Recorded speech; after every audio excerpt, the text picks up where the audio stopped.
Mick Costly commitment runs in the Derby on Saturday. What did you think of his run to Norman Robinson last time? It was a bit of a traffic race to Norman Robinson. I think the steward's report had plenty to say. Got shuffled back, drew two and got shuffled back, and that's not conducive to him running well. I mean, he's a free-going sort of horse.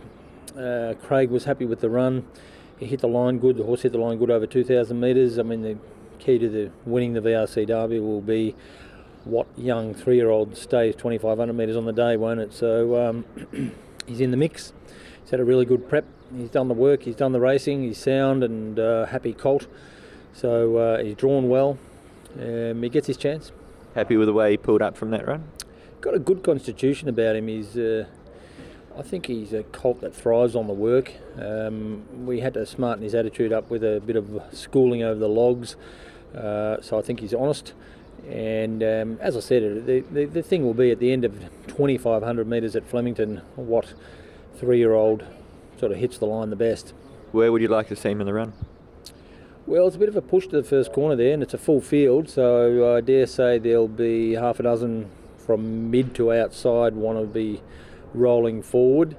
They do go reasonably quick to the first corner there from the 2,500 metre jump when they have full fields.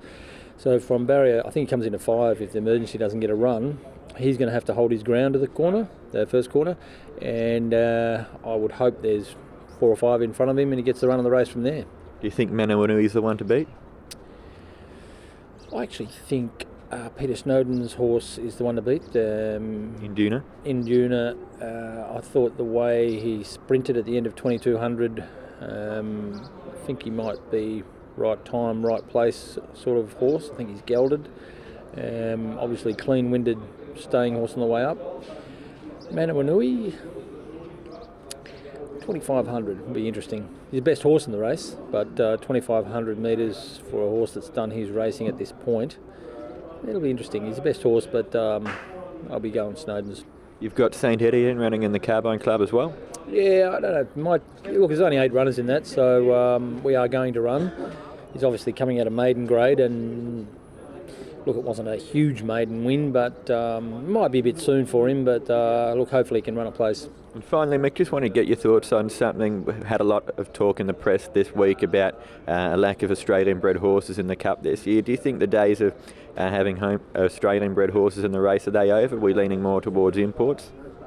I think the imports have saved the status of the Melbourne Cup. If for $6 million, if we didn't have it now designed as an international race, that it would be, I don't want to say it, I don't want to say how's the Group 1 status going on a $6 million horse if we only had the race filled full of locals. It's definitely dropped off. I think the whole world's sort of turned around a little bit to sprinters, the dollar drives it all. I don't think, it's an owner mentality thing that they don't want to be opening a bill a month for 4 years and find out their horse is no good. So they all want, when's my 2-year-old, when's my 3-year-old. So that's an issue here in Australia, and it's not going to change. I noticed that Tattersall sales is gaining momentum. I think there might be sort of 15, 20 horses come back to Australia from there because you can buy them, geld them, and have a staying horse in 6 to 12 months, which is that's good. That's good, but stayers are difficult. I know specking yearlings, if you spec a stayer, if you like your stayers and spec a stayer, they're a lot harder to sell.